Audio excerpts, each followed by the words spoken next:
Hey there, California rental property owners. Did you know you could lose control of your own property or even be forced to pay your tenants to leave?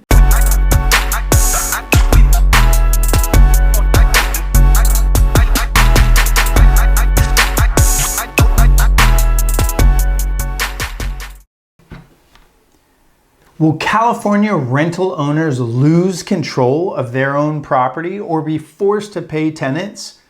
Hey there, California rental property owners. Did you know you could lose control of your own property or even be forced to pay your tenants to leave?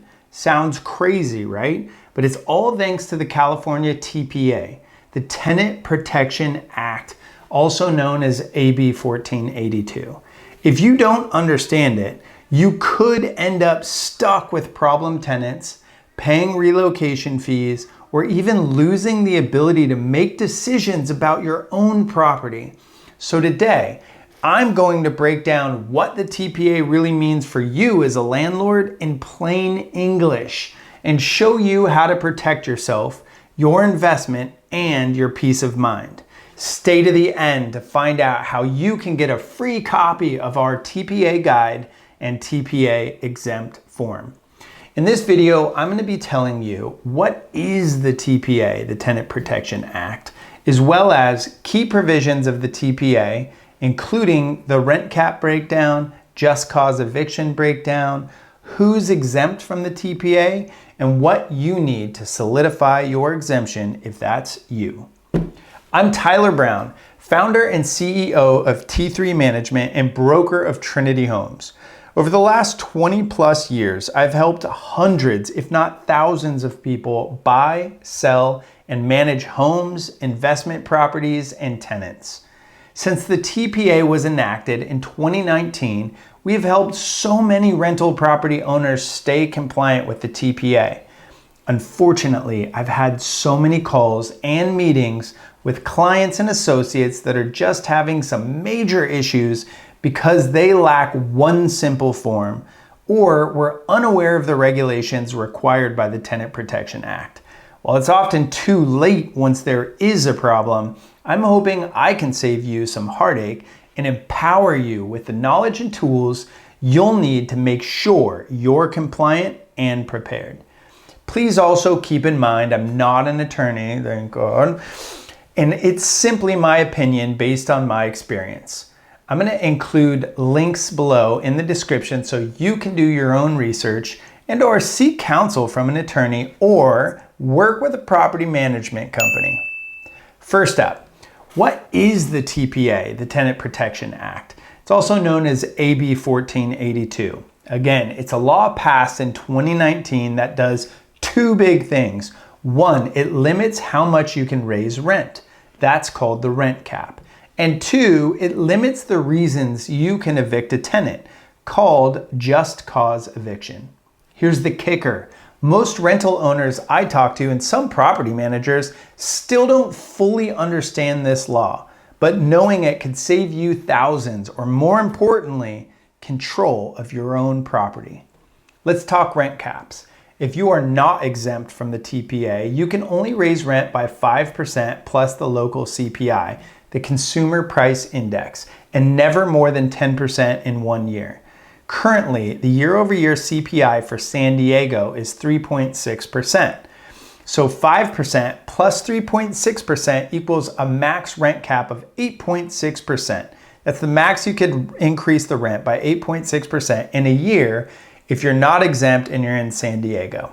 And you can't raise the rent more than twice in any 12-month period, regardless of how far you've gone if you've hit that max amount.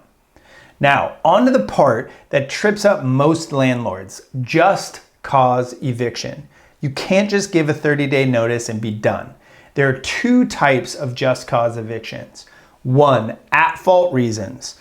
A lot of reasons, but they can include default in payment of rent, breach of lease terms, maintaining, committing, or permitting maintenance of a nuisance, committing waste, tenant refusal to sign a renewal forms they had agreed to, engaging in illegal activities on the premises, unauthorized subletting, tenant refusal to owner to enter, unlawful use of property, damaging the property, etc.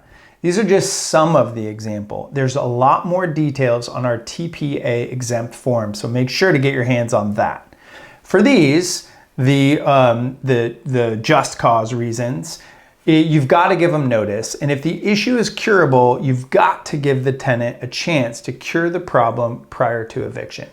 Next, no fault reasons. There are not many allowable no fault reasons, but 1, the landlord or their family intends to occupy the property.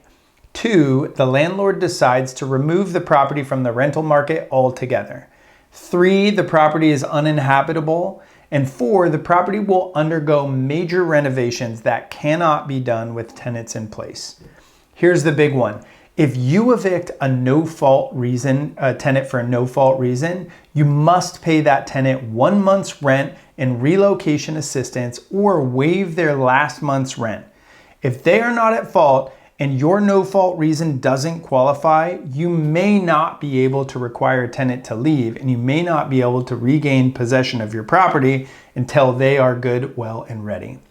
Now, you might be asking, am I even subject to all of this? Well, you could be exempt if your property is less than 15 years old based on the certificate of occupancy date.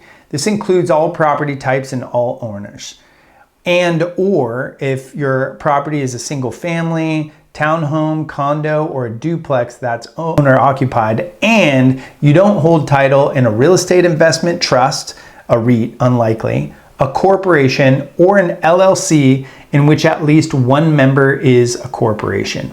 And of course, you've got to give the tenant proper exemption disclosure if you do qualify. Again, make sure to get our TPA exemption form. If you're not exempt, here's how you protect yourself. Use a fixed lease term with an end date, not an open-ended month-to-month lease. And send proper notices of non-renewal if you don't intend to renew that lease. This should avoid a lot of the sticky situations caused by just cause eviction rules. Also, keep great documentation of any violations or anything that you need to prove your point or your case. Remember, some areas like San Diego City, LA, San Francisco have their own laws and ordinances, so make sure you're aware of what's going on in your area. Again, you could also contact an attorney or a property manager like myself. Trust me, it's worth every penny. Look, the TPA isn't going away, and California laws are unlikely to become more clear, easy to comprehend or follow. But you can absolutely stay in control by staying informed. If you'd like to get a free copy of our TPA guide, just comment TPA guide below and I'll send it your way. If you're exempt, make sure to comment TPA exempt for my sample TPA exempt form.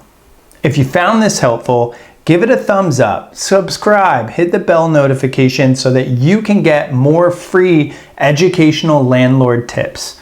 In the comments, feel free to include who you are, where you are, and what real estate rental challenges you may be having. You never know, your question may be the topic of my next video. Thanks so much for watching.